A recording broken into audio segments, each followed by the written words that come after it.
भी अपनी बातों को रखें।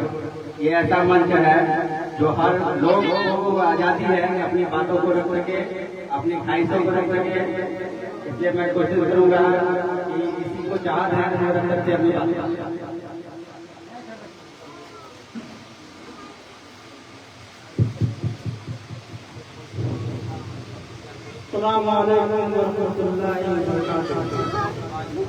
शुरू करता हूँ अल्लाह के नाम से जो बनाए करने वाला है।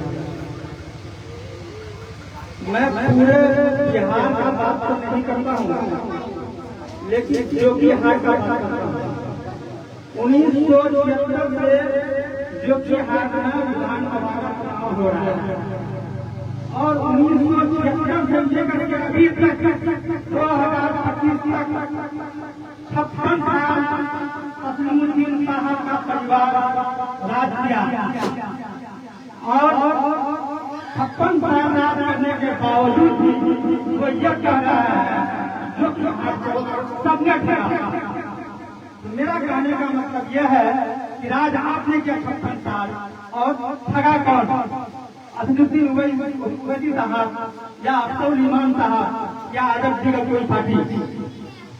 बीच में कोई भी इलेक्शन हुआ है तो ये 17वां इलेक्शन है। 1976 से लेकर के अभी तक ये 17वां इलेक्शन है जो होने जा रहा है। इसके बीच में उपचुनाव हुआ जो 17वां है। देश को आजादी 73 साल हो गया। ये मत समझिएगा कि मतलब 17 से 80 होता है, ऐसा नहीं। बीच में उपचुनाव भी हुआ है। 56 साल राज करने के बावजूद भी हर बस्ती, हर बार, हर पंचायत में जा जाकर यह कहता है कि सबने ठगा, सबने ठगा। अरे भैया 56 साल तो और गलत किया, ठगा कौन? मुर्शिद आलम साहब, वैसी साहब ठगा क्या? आपने ठगा ना। आप साबित कीजिए कि हमने नहीं ठगा है। और क्या किया है आपने? इतना जुल्म जो हो रहा है मुसलमानों के ऊपर, दलितों के ऊपर, ओबीसी के ऊपर, वो सब आवाज आज जो अवस्था है असदुद्दीन ओवैसी साहब उठा रहे हैं। चाहे वो सीए हो, एनआरसी हो, लोकसभा हो, हिजाब हो, किसी तरह का भाई कानून हो, एक कोई अकेला मुजाहिद है जो बोलता है आप लोगों के लिए न तो आपसे वो किराया ले रहा है, न पैसा ले रहा है, न दरबार मांगता है, न मजदूरी मांगता है, फिर भी मेहनत कर रहा है आप लोगों के लिए ताकि आप लोगों का अस्तित्व बाकी रहे। तो आप लोग भी अपना अस्तित्व बाकी रखने के लिए, इस्लाम को जिंदा रखने के लिए, कौम को जिंदा रखने के लिए खड़ा होना पड़ेगा। जब तक खड़ा नहीं होइएगा तो नहीं बचेगा। ये सारे लोग हम लोगों को गुमराह करता है, चाहे वो पार्टी जेडी हो, आरजेडी हो या कांग्रेस हो, सब लोग हम लोगों से यही चाहता है कि वोट हमको दे, लेकिन हमारा दरिद्र छठा रहे। यही हम लोग का कहना है। मैं इन्हीं बातों के साथ अपनी बात को खत्म करता हूँ। अस्सलाम वालेकुम रहमतुल्लाहि व बरकातुहू।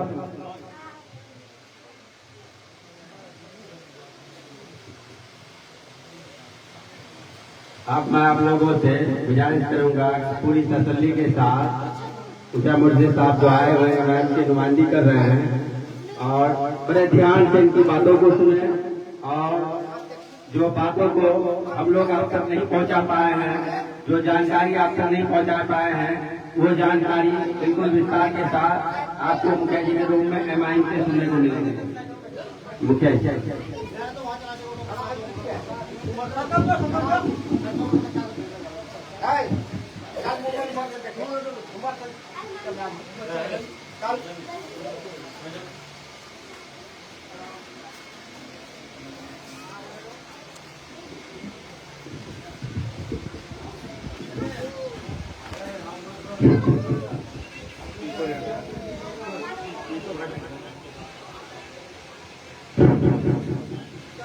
हेलो हेलो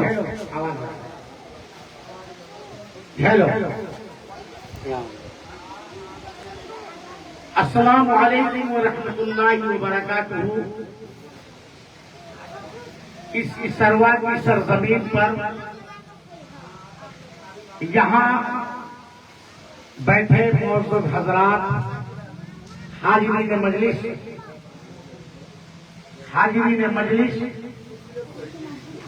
पर्दानशी हमारे माँ और बहनें, तमाम नौजवान साथी, सभी को मैं दिल की गहराई से मुबारकबाद देता हूं और इस्तकबाल भी करता हूं। आज हम मजलिस-ए इत्तेहादुल मुस्लिमीन के बैनर तले इसरवा गांव में आप लोगों के बीच मजलिस की बात और बैरिस्टर असदुद्दीन ओवैसी साहब के विचार और संदेशों को लेकर हाजिर हुआ और एक बात के लिए आपको हम लोग मुबारकबाद भी देते हैं कि आप लोगों ने बड़ी कौम और मिल्लत और फिक्र के साथ 2025-2020 में मजलिस के उम्मीदवार को जिताया था, क्योंकि कहीं न कहीं आपको कौम और मिल्लत कायम बनाने की फिक्र थी, तभी आप लोगों ने मजलिस के उम्मीदवार को जिताया था। लेकिन मजलिस के उम्मीदवार जो 60,000 वोट यहां के लोगों ने जो दिया था, उनको निराश कर और नाउमीद कर, कौम और मिल्लत से गद्दारी कर, पार्टी के साथ गद्दारी कर वो छोड़ के चला गया। लेकिन मेरा एक मानना है, जो 60,000 हजरात जहां पर उसको 2020 के चुनाव में अपना वोट दिए थे, उसके अलावा 40,000 अफराद ऐसे हैं जो इस फिक्र में है कि 2025 के चुनाव में दोबारा मजलिस के उम्मीदवार को जिताएंगे। पूरी यकीन और पूरे मुस्तहकम इरादे से वो एक अहद लिया हुआ है कि वो दिन कब आएगा जिसने मुझे धोखा दिया, मेरे अकीदा को तोड़ा है, उस दिन ईवीएम का बटन दबाकर बदला लिया जाएगा।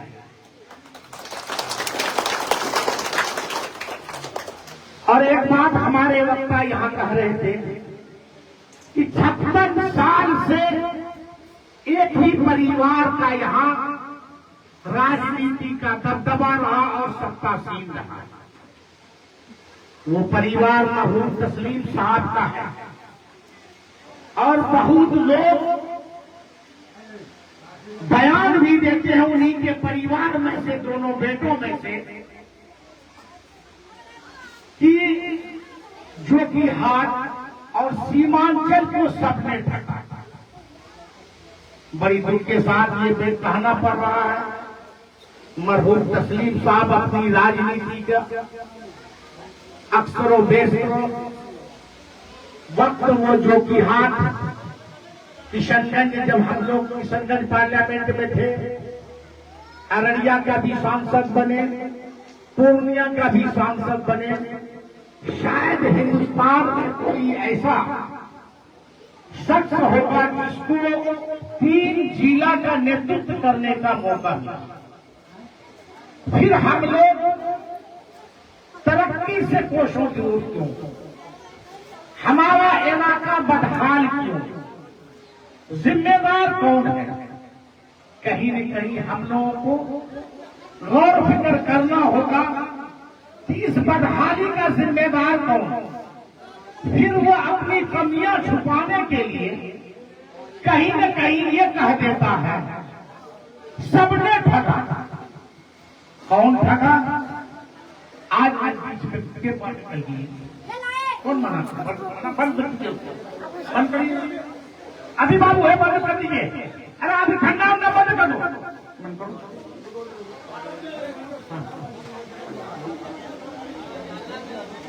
तो आखिर इसका जिम्मेदार कौन?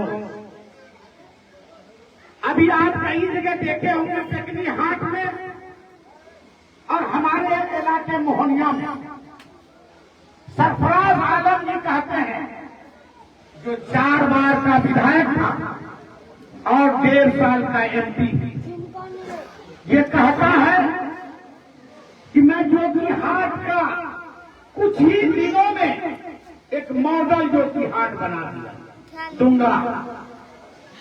तो मैं सवाल पूछना चाहता हूं, जब आपको 4 बार यहाँ के लोगों ने विधायक बनाया और 20 साल का वक्त दिया, 20 साल में जोकीहाट को आप मॉडल जोकीहाट नहीं बना सके, यहाँ की विकास का दूसरा आदमी नकल करे या इसकी बात का पूरी चर्चा करे, जिस तरह एक गुजरात मॉडल कहता है, तो लोग जोकीहाट मॉडल क्यों नहीं बोलता है?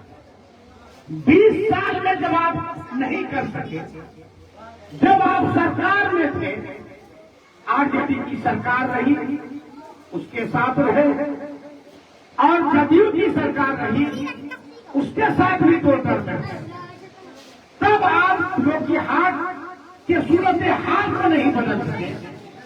अभी क्या आप लोगों को फिर ठगने की